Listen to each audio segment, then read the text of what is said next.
A horizontal disk which is free to rotate. A horizontal disk which is free to rotate.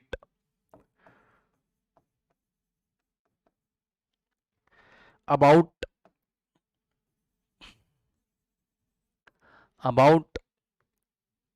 axis is initially at rest. Is initially at rest at a distance r. At a distance r, a coin is placed. At a distance r, a coin is placed. A coin is placed from axis. The coefficient of friction. The coefficient of friction is equals to mu, ये आपको given है, ठीक। Find omega मतलब angular velocity at which coin will slip.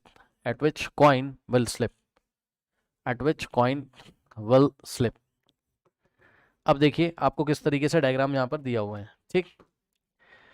ये एक horizontal disc है, ठीक, ये एक हॉरिजॉन्टल डिस्क है, ओके, और इसकी एक एक्सेस है, ये यहाँ पे एक्सेस है, ये ठीक। कह रहा है horizontal disc which is free to rotate about axis, है ना, ये इसकी एक्सेस के अबाउट ये डिस्क इस तरीके से रोटेट कर सकती है। अब क्या किया गया, इनिशियली रेस्ट पे at a distance R a coin is placed, है ना, यहां से आर डिस्टेंस पे, इसके एक्सेस से आर डिस्टेंस पे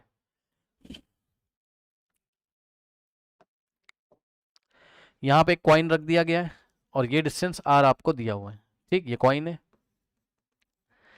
अब जब ये डिस्क घूमेगी बहुत तेजी से तो उसने बोला है at a distance R a coin is placed from axis, the coefficient of friction is mu, ठीक। कोफिशिएंट ऑफ फ्रिक्शन कितना है, कॉइन और डिस्क के सरफेस के बीच में कोफिशिएंट ऑफ फ्रिक्शन कितना है, म्यू है। Find omega eight which coin will slip, ठीक है, वो वाला ओमेगा बताइए, वो वाली एंगुलर वेलोसिटी बताइए जब कॉइन आपका स्लिप कर जाएगा, जब कॉइन आपका क्या करेगा, स्लिप कर जाएगा। अब ध्यान से समझिए जरा, देखिए इसको दो तरीके से कर सकते हो आप। इसका कॉन्सेप्ट क्या है, कॉइन कब स्लिप करेगा बताओ, कॉइन तब तक सर्कुलर पाथ में चलता रहेगा जब तक उसको सेंटीपिटल फोर्स मिलता रहेगा, कॉइन तब तक सर्कुलर पाथ में चलता रहेगा जब तक उसको सेंटीपिटल फोर्स मिलता रहेगा। सेंटीपिटल फोर्स कौन देगा, फ्रिक्शनल फोर्स, जो कॉइन और डिस्क के सरफेस के बीच में जो फ्रिक्शनल फोर्स बन रहा है वही तो उसको क्या देगा, सेंटीपिटल फोर्स। लेकिन वो फ्रिक्शनल फोर्स की एक मैक्सिमम लिमिट होगी ना, म्यू इंटू एन, उससे ज्यादा तो फ्रिक्शनल फोर्स नहीं बन पाएगा। अगर आपने इतना तेज घुमा दिया कि उतना तेज घूमने के लिए, उतना तेज एंगुलर वेलोसिटी करने के लिए उसको सेंटर की तरफ और ज्यादा फोर्स चाहिए और वो फोर्स फ्रिक्शनल फोर्स से नहीं मिल पा रहा है, तो वो स्लिप कर जाएगा, वो टेंजेंशियली बाहर निकल जाएगा कॉइन। तो देखिए यहां पर कॉइन का डायग्राम किस तरीके से बनेगा, सबसे पहले हमने किया इसको ऑब्जर्वर नंबर 1 के लिए, मतलब देखिए हमने किया, एक जो ग्राउंड पे खड़ा होकर बंदा इसको देख रहा है इनर्शियल फ्रेम में, ऑब्जर्वर नंबर 1 ये सवाल को कैसे करेगा, देखिए ये आपकी डिस्क है, ठीक, और ये आपका, या एक काम कर लो आप, डिस्क छोड़ो, आप सीधे कॉइन ले लो अपना। तो अब मैं ओनली कॉइन का सर्कुलर पाथ आपको दिखाऊंगा, ये कॉइन का सर्कुलर पाथ होगा कॉइन का, ठीक, यहां से एक्सेस जा रही है और कॉइन आपका यहां पर है, ठीक। नाउ अब देखिए कॉइन का वेट कहां लगेगा, नीचे,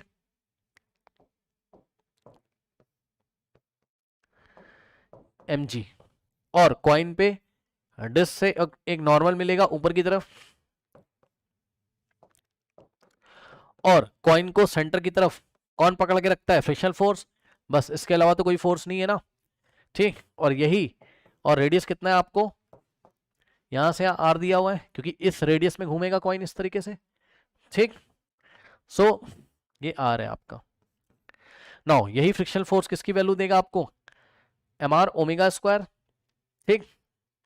एम आर ओमेगा स्क्वायर क्यों लगा रहे हो सर, यही फ्रिक्शनल फोर्स सेंटीपिटल फोर्स और centripetal force frictional centripetal force ही क्या होता है, M R omega square, M V square by R क्यों नहीं लगा रहे हो, क्योंकि वी नहीं दिया हुआ है, वी नहीं दिया हुआ है ना, ये ओमेगा से घूमता है ऐसा क्वेश्चन में बोला हुआ है, ध्यान से चेक कर लो, ठीक। तो एम आर ओमेगा स्क्वायर और फ्रिक्शनल फोर्स कितना होता है, म्यू इंटू एन। कौन सा frictional force, maximum, maximum frictional force कितना बन पाएगा, म्यू इंटू एन। और जब मैक्सिमम फ्रिक्शनल फोर्स बनेगा म्यू इंटू एन, चेक कर लो भाई, जब बात समझो, आपको बताना है क्या कि फाइंड ओमेगा, कौन से ओमेगा पे वो स्लिप करेगा, तो जवाब है जब ओमेगा मैक्सिमम हो जाएगा। और वो मैक्सिमम भाई ओमेगा तो वैसे कितना भी रख सकते हो, लेकिन कौन सा वाला ओमेगा, वो वाला ओमेगा जब फ्रिक्शनल फोर्स मैक्सिमम हो जाए, तो वो वाला ओमेगा आपको बताना है।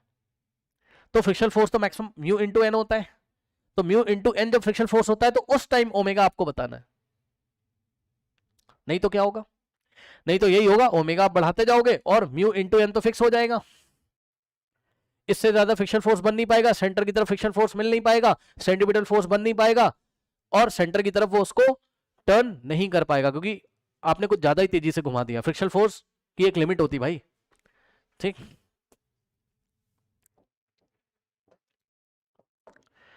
यहां सोचेगा एम आर ओमेगा स्क्वायर, और एन ने किसको संभाल के रखा है, एम जी को, तो एन बराबर क्या हो जाएगा, एम जी, सही है, एन बराबर क्या हो जाएगा आपका, एम जी। बस अब आप देख लो,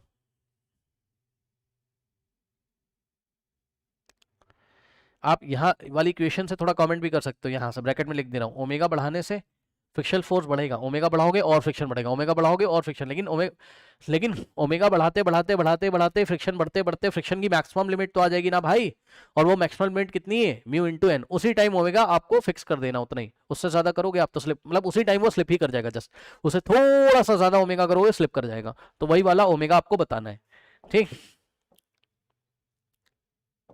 अब यहां से होगा म्यू इंटू एन की जगह क्या रखोगे, एम इंटू जी, और is equals to M R omega square, M से एम यहां कट जाएगा, और आप ओमेगा बता दीजिए, आर आके डिवाइड करेगा, so mu G by R और रूट और ओमेगा,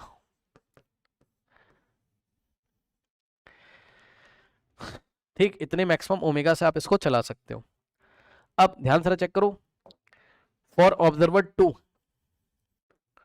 ऑब्जर्वर टू जो कि जाके कॉइन पे चिपक के बैठ जाता, उसके लिए क्या होता, फॉर ऑब्जर्वर नंबर टू, ये आके अगर यहाँ बैठ जाता तो ये बाहर क्या लगाता है, सेंट्रीफ्यूगल फोर्स, और वो सेंट्रीफ्यूगल फोर्स किसके इक्वल होता है, सेंटीपिटल फोर्स के इक्वल ही होता है, ठीक। क्योंकि इसको ये कॉइन रुका हुआ दिखाई पड़ता, अगर ये कॉइन पे चिपक के बैठ जाता तो कॉइन तो चल रहा है, लेकिन ये कॉइन को देखता तो बोलता है कॉइन तो नहीं चल रहा है, क्योंकि ये भी चल रहा है, ये भी मोशन कर रहा है, सर्कुलर मोशन, ठीक। तो ये बाहर सेंटीपिटल फ्यूगल फोर्स देता कितना, एम आर ओमेगा स्क्वायर, तो एन बैलेंस करता है एम जी को, N is equals to M G हो जाता, और एफ इस बंदे के लिए एफ इज इक्वल्स टू क्या हो जाता, एम आर ओमेगा स्क्वायर। और यहां से अब आप दोनों इक्वेशन वैसे ही बनेंगी, कोई दिक्कत है नहीं, बस इतनी बात है कि कोई बंदा बाहर खड़े होकर देखता है तो वो कहता है न्यूटन्स लॉ से सेंटर की तरफ एक फोर्स लग रहा है जो कि सेंटीपिटल फोर्स है, एम आर ओमेगा स्क्वायर, और ये सिस्टम का ही फोर्स होता है, कोई नया फोर्स नहीं होता, तो उसको फ्रिक्शन के इक्वल रख देगा। ये बंदा शूडो फोर्स के कॉन्सेप्ट से करेगा, तो इसको कॉइन चलता हुआ नजर नहीं आएगा, तो ये क्या करेगा, शूडो फोर्स लगाएगा बाहर, है ना, अंदर वाले फोर्स के ऑपोजिट बाहर लगाएगा, दोनों को इक्वेट कर देगा, जिससे कि इसको लगे कि कॉइन क्या है, रेस्ट पे। इक्वेशंस आपके पास वही बनेंगी, ठीक है। तो इसका आप स्क्रीनशॉट ले लीजिए।